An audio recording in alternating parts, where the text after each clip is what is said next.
나는 천천히 부자가 되기로 했다 라고 하는 책 제목이 있습니다.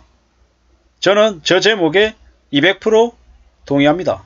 천천히 부자가 되는 게 가장 안전하게, 가장 확실하게 부자가 되는 길이다 라고 말씀을 드리고 싶습니다. 우리가 주식 투자에서 배당 수익을 받는 게 되게 우습게 여겨집니다. 배당 수익률 5% 6%밖에 안 되는데 고작 이거 가지고 내가 언제 돈을 불려가지고 큰 돈을 만드냐, 요렇게 얘기합니다. 근데 잘 생각해 보십시오.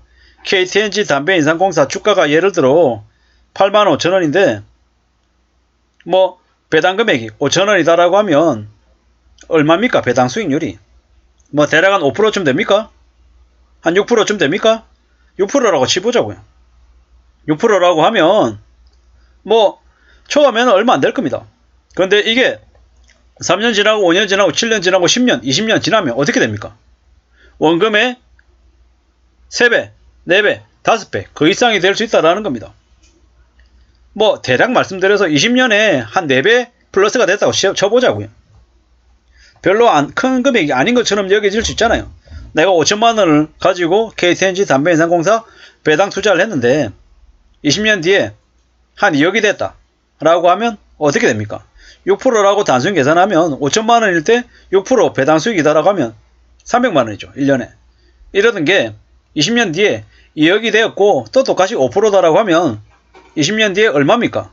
수익이. 이것이 뭐 1200만원인 거잖아요. 300만원씩 매년 생기던 게 20년 뒤에 1200만원, 무려 4배의 수익이 생긴 거잖아요. 근데 이게 처음에 투자했을 때 1년차 때 미미하죠. 5년차 때 10년차 때 조금 불어나는 이게 느낌이 들죠. 20년이 아니라 30년 되면요 훨씬 더 불어나 있습니다. 여기 아니라 6, 7억, 8억까지 불어날 수 있다라는 겁니다. 그리고 매년 배당 받는 금액은 1200만원이 아니라 3000만원, 4000만원 그 이상이 되어 있을 수도 있다라는 말씀을 드리고 싶습니다. 그렇게 되면 당장에는 별것 아닌 것 같지만 시간이 축적이 되면 누적에 또 누적이 돼서 엄청난 돈이 된다는 말씀을 드리는 거죠. 이렇게 천천히 부자가 되는 길을 택하는 게 좋겠다라는 말씀을 드립니다.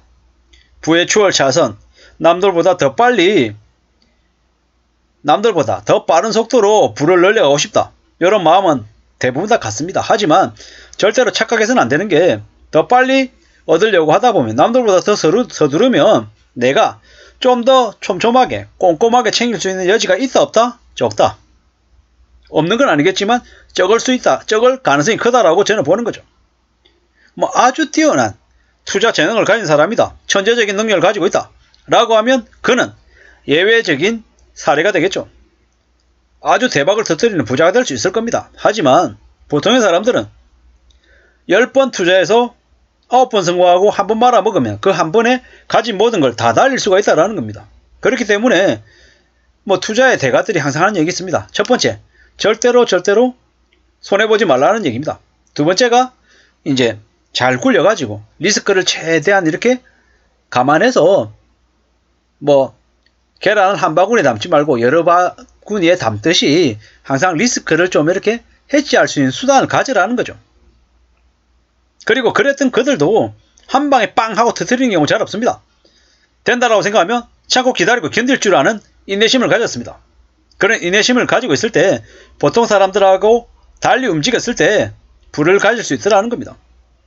보통의 경우 자산시장에서 보통의 사람들은 생각하는 거하고 다르게 움직이면 돈을 벌 가능성이 크다라고 하죠. 다수하고 다르게 움직여야 된다고 얘기하죠. 다수가 주식을 할 때는 안 하는 게 낫고 다수가 안 할 때 혼자 하는 게 낫다라고 얘기하죠. 부동산 시장도 마찬가지입니다.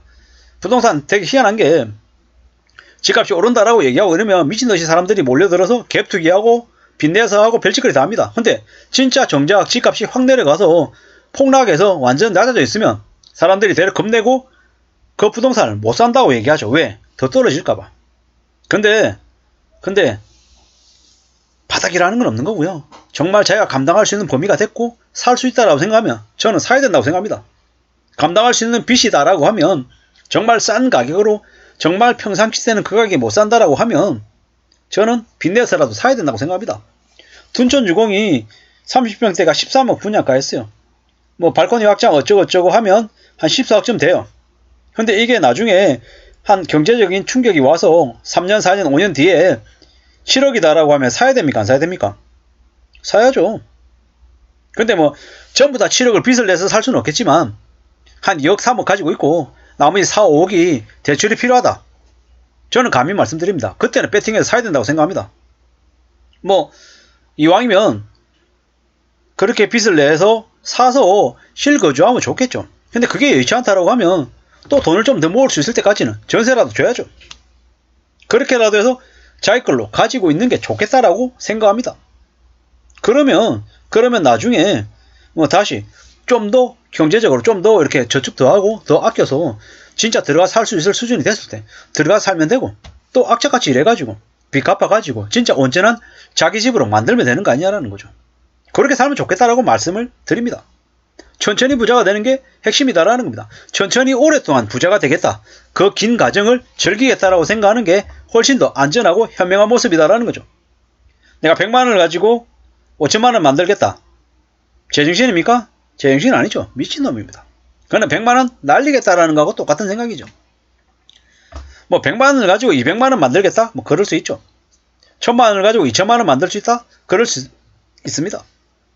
근데 500만원 가지고 뭐 5억을 만든다. 그냥 500만원 날리는 거예요. 그리고 500만원 가지고 했는데 갑자기 뭐 3000만원, 5000만원 만들었다? 욕심만 더 커집니다.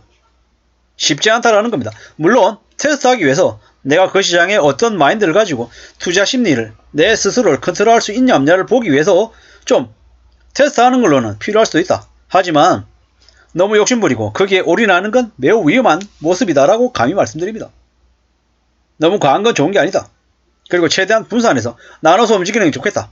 그리고 시시때때로 확신을 가지고 배팅을 해야 될 때가 올 수도 있다. 하지만 그것 또한 100%라고 믿는 건 안 좋다라는 겁니다. 언제든지 되돌아보고 돌다리 두드려보고 확인 또 확인하는 게 좋겠다라는 겁니다. 마음가짐이나 태도나 내가 그걸 담을 수 있는 그릇이 되냐 안 되냐가 더 중요한 것 같고요. 대한민국에서 말하는 어느 누구의 말도 함부로 믿지 않는다라는 것. 의심하고 확인하고 또 점검하고 또 확인하는 자세가 필요한 것 같다라는 말씀을 드립니다. 제가 계속 이렇게 말씀을 드리는 이유는 왜겠습니까? 제 안에 있는 욕심, 탐욕 이런 것들을 짓누르고 최소화시키기 위함입니다. 그리고 언제든지 스스로를 되돌아보고 조금이나마 합리적인 결정을 할 수 있게끔 제 자신을 계속 이렇게 꾸짖으려는 의도에서 말씀을 드린다라고 봐주시면 좋을 것 같습니다. 뭐 유튜브 영상을 찍어서 계속 올리는 것도 마찬가지입니다. 저같이 한심하고 되게 소심하고 키가 얇은 놈이 이 세상을 안전하게 살아가는 길이 뭘까?